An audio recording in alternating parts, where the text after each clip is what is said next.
from a dictionary does not help. Subject has to improve her listening skills to be able to communicate. And that's the main power point of responsive xenoglossy. I experienced it myself when I was learning English, basically. And I knew, at that time, I knew several thousand words, thousands of words, several thousand approximately. I even highlighted the dictionary with a marker and used to review them from time to time to be able to make sure that I remember the meaning of those words. Although I know those several thousand words, I still could not pick up those words in a conversation in a native English speaker, when a native English speaker used to talk in a movie or even in a conversation. I still couldn't pick them up. What I'm coming to, what I'm getting at, is listening is a skill. It's not a memorization that you can carry on a conversation in the language. Listening is a skill that is gained through years, through the years. It is also interesting in this case that it's interesting to know that even skeptics, such as Tomlinson, admitted that two of Stevenson's consultants praised Jensen's Swedish accent, and one claimed that only a native speaker could pronounce the word seven correctly as Jensen does. However, skeptics at the end say that the linguistic evidence is too weak to prove xenoglossy. They don't explain what is their explanation for this case. They just say it's too weak. Their reasoning is, Tomlinson says, for example, well, the subject picks a word based on the general context of the conversation without fully understanding the question. However, the except that I shows, and everyone who goes through these 160 pages of interview admits that guessing is not an explanation. The details of question shows that subject understands the question in detail. It's not guessing. The details of question and answer show that we are dealing with something extraordinary here, and we can't just explain it away by a vague reasoning that maybe the subject guesses the context. Because how can you respond meaningfully to the questions? And even we want to say, though the subject guesses the context, how can she do that? How can she perceive the context if she doesn't understand the question, or she doesn't have this skill of communication in that language? How could she understand the question? Anyway, what I'm saying is, it is still responsive xenoglossy. Whether we want to say, oh, it's just short sentences, or the other doubts that the skeptics have tried to put on the case, it is still a responsive xenoglossy.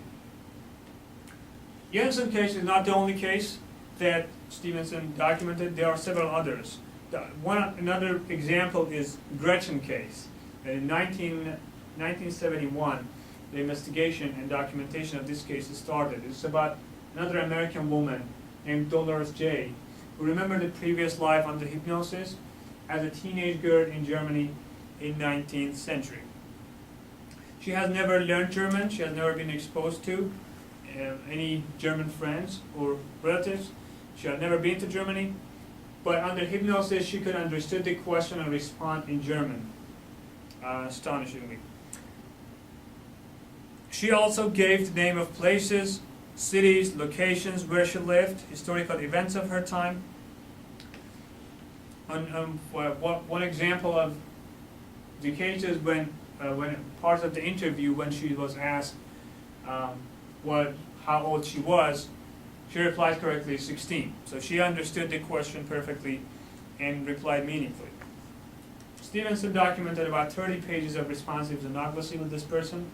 I show you a couple of excerpts of this case, just to show you that the subject could communicate in German. The first pages of these 30 pages are a few pages was the question was asked in English, but the subject responded in German. And the reason that the few pages, the 4 pages of these 30 pages, the question is English is because her husband actually asked the question, and so that's why he had to ask in English, but the subject responds in German. But the rest of the interview that I'm going through is the question and answer or asked in German without any translation. And again, translation is on the right, but the translation is not being offered in the session. In this first case, the translation is not necessary because the question is in English, but in the other cases that I'm going through, I will show you that that I want to emphasize that the translation is not offered.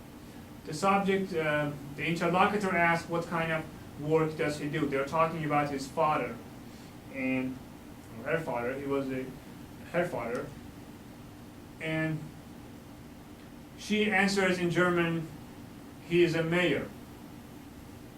And because the mayor and teacher are similar words in German, they think that she wanted to say, or she meant to say, she's a teacher. And the reason that I put this page on, I want to just show you that the subject is not a passive, kind of a lenient passive subject who kind of wants to satisfy the interlocutor. And she's conscious, and she objects and corrects the interlocutor if there is a misconception. And she doesn't want to just get away by a sloppy answer to satisfy the interlocutor. For example, they understood her wrong, and they asked, what is the name of the school where he teaches? And she objects and say in German, you are wrong, not school. And then again, after a couple of questions, she corrects the interlocutor by saying, nicht Meister, Bürgermeister. Which means not teacher, mayor. So I just want to tell you that subject is fully conscious, is not receptive to any hypnotic suggestion, and wants to just get away with the question. She corrects the interlocutor. The other parts of this interview, the questions were asked in German, and the answers were all in German too.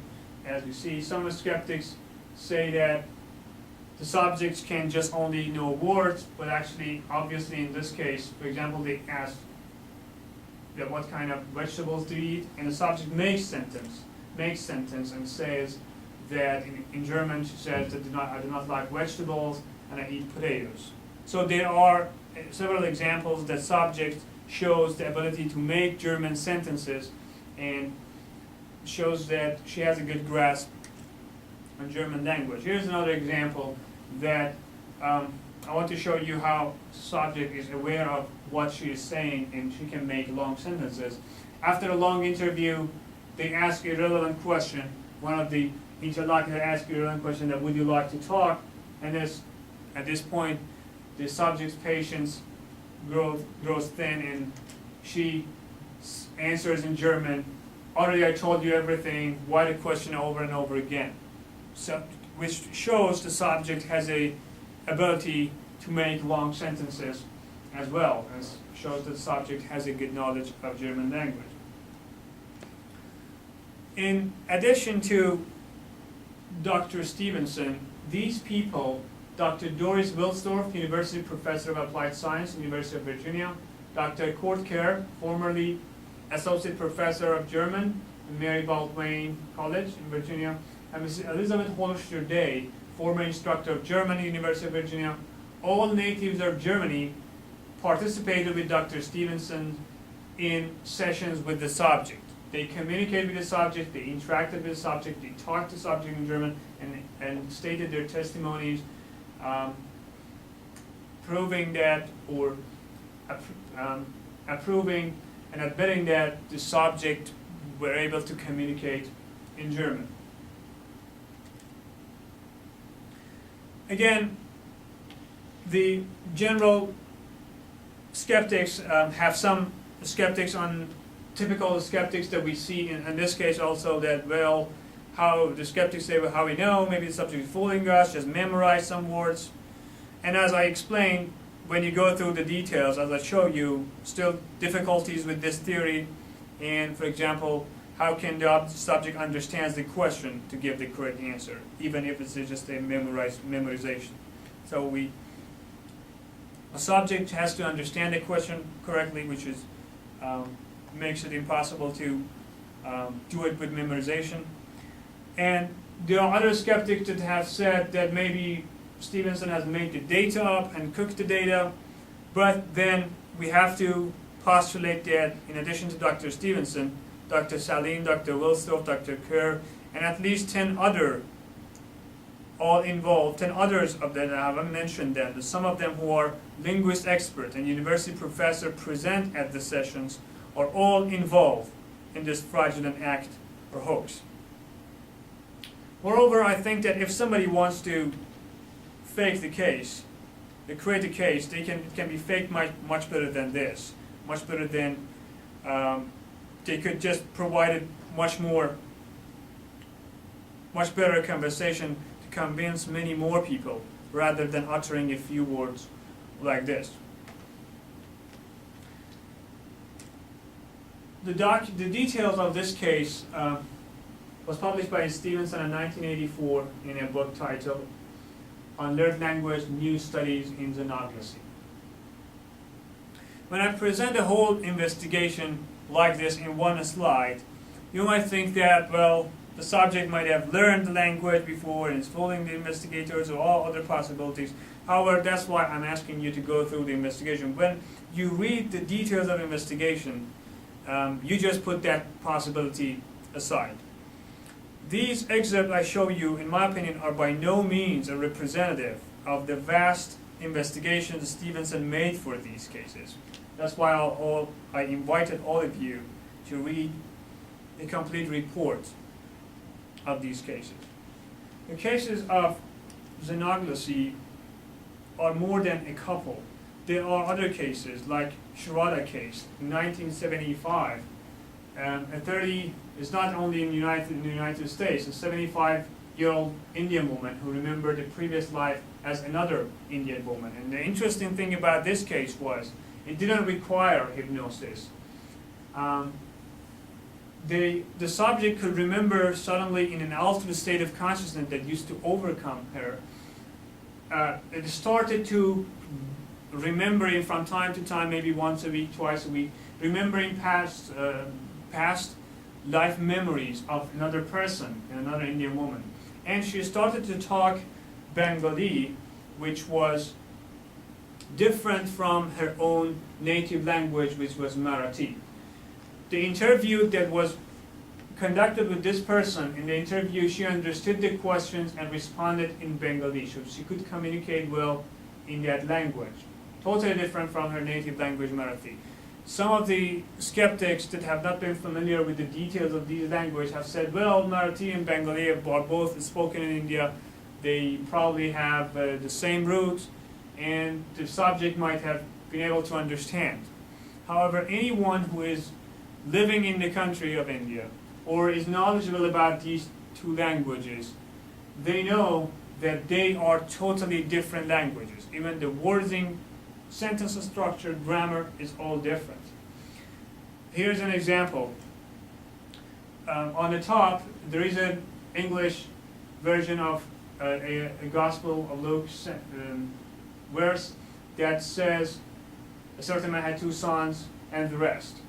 The same verse in Bengali or Marathi as shown on the bottom. You see that they are totally different in wordings and sentence structure. They don't have even similar words. For example, if we follow one of this small part of this sentence, a certain man had 2 sons. In Bengali, the sentence looks like this. And in Marathi, the same sentence has totally different words. They do not like the same at all. So it's clear to everyone who has any knowledge of these two languages that the person who understands and speaks Marathi cannot understand or speak Bengali or vice versa. And here is exactly what makes the case very interesting. Stevenson conducted documented more than 20 pages of responsive xenoglossy in Bengali with this subject. In addition to Stevenson, these people were present at the session, they had interaction with the subject, talked to the subject in Bengali. 2 of them at least were native Bengali speakers. And they have testimonies admitting that the subject was able to communicate in talk and communicate in Bengali. The details of the case again was published by Stevenson in 1984 on Third Language New Studies in Xenoglossy. The cases will just go on and on. I don't get to the details of all of these cases. I think these were good examples. There are other cases, like Prakash case in India, Jasper case. There are other cases, the Sukla case and other cases. The list of these cases is long and just goes on and on. I just sorted them based on the country of their origin. Some of them are India, some of them are Sri Lanka. All of these cases were documented in detail by Stevenson. There are some in Brazil, there are some in Alaska. It's a worldwide phenomena. Jimmy Spencer case in Alaska, William George case in Alaska, and other cases in other parts of the world, Lebanon and other countries. The Stevenson published the details of investigation in 2 books, 1974, 20 cases suggestive of reincarnation, and in another book, 1977, Case of Reincarnation Type, which carefully documented the details of these cases. I think that's a good representation of works that Stevenson did in Xenoglossy. In the last 2 slides, I would like to talk about the birthmarks so quickly. One of the reasons that birthmark can provide any evidence of indication of a reincarnation case is the detailed and accurate description of birthmarks by the person who's carrying this about the deceased person. One of the cases that I want to just mention as an example here is Hanuman case in India, documented by Stevenson. Hanuman Saxena was born in 1955 and started to talk about his previous life when he was 3. He actually said he was Maharam, and he was shot dead pointing out to his chest to his birthmarks when he was a child, 3-year-old. Actually, Maharam was an actual person. It was not a name made up by the child. And he was actually shot dead on September 28, 1954 at close range by shotgun. And look at the evidence that we had on this case. The bottom figure is a drawing reproduced from autopsy report by Dr. S.C. Pandey, a civil surgeon. It shows the exact location of wounds on the chest of Maharam, which was killed in September 1954. And the top figure is the birthmark on Hanuman Saxena when he was 16, still carrying his birthmarks, exactly on the location that the shotgun wound was on the chest of a deceased person. And the fact that the child was claiming this from 3-year-old makes the case, gives the details of the name, makes the case so strong. There are other cases, like Kamil case in Turkey. This birthmark also is a kind of worldwide phenomenon. Kamil Farici was born in 1935. He started to talk about his past life as another person, as Kamil Hayik, from the age of about 2, and described bit by bit the life and death of Kamil Hayik. Well, first, Kamil Farici was not supposed to be called Kamil in the first, but his parents had chosen the name of Deham for him.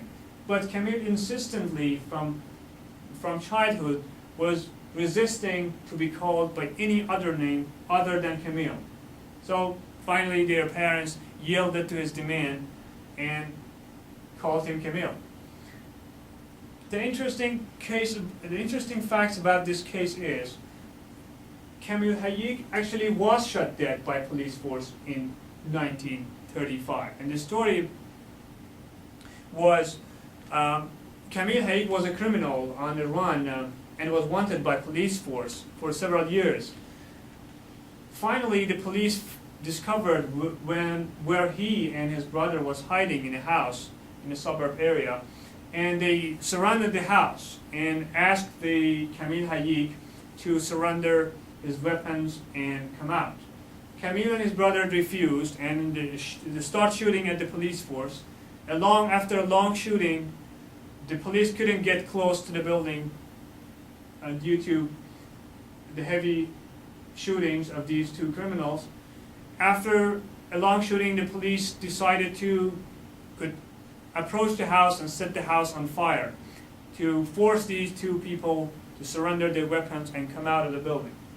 Still, after the house was on fire, they were still shooting back to the police force, and after a while the shooting stopped, and after a period of silence there were two single shots 5 seconds apart, and there was a period of silence after that. Well, the fire continued, and eventually the police broke into the house and found Camille Hayik has killed himself and his brother, first his brother, and then he himself killed himself by putting the gun under his chin and killed himself. There were two police that entered the house first. This drawing was reproduced by the testimonies of Haydar Elsi and Ahmed Yilmaz, two police officers who first entered the house and gave a detailed description of entering an exit wound on the chin of Camille Hayik, shown in the figure.